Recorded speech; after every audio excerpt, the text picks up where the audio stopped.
असांजे आसपास काफ़ी कुछ अहिड़ो थींदो रहंदो आहे जेका सरासर नाइंसाफ़ी हूंदी आहे। बेवजह माण्हुनि सां ज़ुल्म थींदो रहंदो आहे, पर असां ख़ामोश हूंदा आहियूं। असां उन ज़ुल्म ख़िलाफ़ आवाज़ न उथारे सघंदा आहियूं। असां उन मज़लूम सां गॾु न बीह सघंदा आहियूं जेको सरासर पिणु हिकु ॾोह आहे। हिकु दफ़ा हिकु टीचर क्लास में दाख़िल थियो। उन क्लास में दाख़िल थींदे ई क्लास जे सभिनी खां होशियार शागिर्द खे क्लास मां ॿाहिरि निकिरी वञण जो चयो। शागिर्द हैरान थी वियो। उस्ताद चयसि त तूं मुंहिंजे क्लास में नथो वेही सघीं, इन करे तूं मुंहिंजे क्लास खां ॿाहिरि हलियो वञ।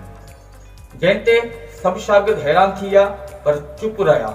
उस्ताद उन सभिनी खे गौर सां ॾिसंदो रहियो ऐं ख़ामोश रहियो।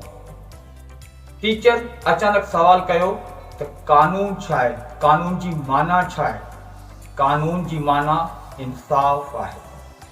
टीचर चयो, मूं क्लास में ईंदे ई छा तव्हांजे क्लास फेलो सां इंसाफ़ कयो? न, मूं को बि उन सां इंसाफ़ न कयो, पर तव्हां सभु ख़ामोश रहिया। तव्हां उन बेइंसाफ़ी ख़िलाफ़ आवाज़ न उथारियो। तव्हां मां मूंखे कंहिं बि न रोकियो त आउं उन सां नाइंसाफ़ी न करियां। तव्हां कंहिं क़िस्म जो उन लाइ आवाज़ न उथारियो। तव्हां कंहिं क़िस्म जो उन लाइ एहतिजाज न कयो, छो त अहिड़ो कुझु तव्हां सां न थियो। इहो अमल तव्हां सां न थियो, इन करे तव्हां सभु ख़ामोश रहिया। तव्हां सभिनी खे लॻो त इहो अमल असां सां न थियो, बाक़ी हुन जी मर्ज़ी, जेको कुझु बि थियो हुन सां थियो। पर इहो अमल तव्हां सभिनी जो ग़लति आहे। तव्हां इंसाफ़ ॾियण लाइ हुन जी मदद न कई। तव्हां सभु ख़ामोश रहिया, तमाशाई बणियल रहिया।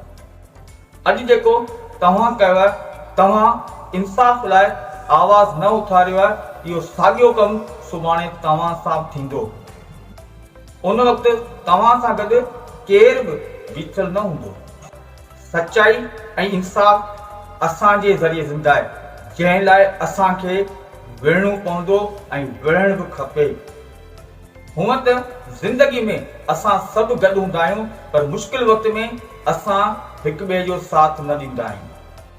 असां सिर्फ़ु पंहिंजो पाण खे इहो चई मुतमिन कंदा आहियूं त हीउ मसइलो मुंहिंजो न आहे, हीउ मसइलो हुन जो आहे, जेका सोच सरासर ग़लति आहे। रोज़मर्रा जी ज़िंदगी में कंहिं न कंहिं सां का न का नाइंसाफ़ी थींदी रहंदी आहे, पर असां सभु ख़ामोश हूंदा आहियूं, जेको सरासर पिणु हिकु ॾोह आहे। असां सभिनी खे मुश्किल वक़्त में हिकु ॿिए जो साथ ॾियणो पवंदो, हिकु ॿिए सां गॾु बीहणो पवंदो, तॾहिं ई असां पंहिंजे मक़सद में कामयाबु सघंदासीं, पंहिंजे हक़नि लाइ विढ़ी सघंदासीं। असां सभिनी खे घुर्जे त नाइंसाफ़ी लाइ असां आवाज़ उथारियूं, असां सभु गॾिजी बीहूं।